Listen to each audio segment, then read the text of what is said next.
Hello mga mi, dahil nga sa sarap nito mga mi, napa-order ako ulit. At yes, ang sarap talaga nito mga mi. Salt and chili. So ayan, natikman ko na to eh. Pero pakita ko lang sa inyo yung laman. So ayan, napa-order ako ulit kasi nga, bitin na bitin talaga kami last time.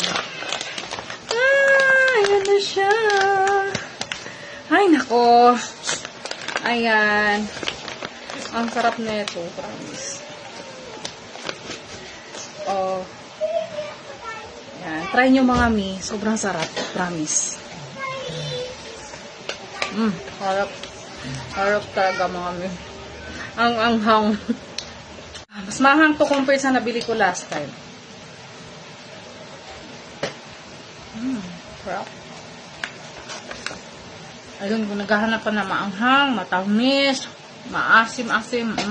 Perfect to mga mima.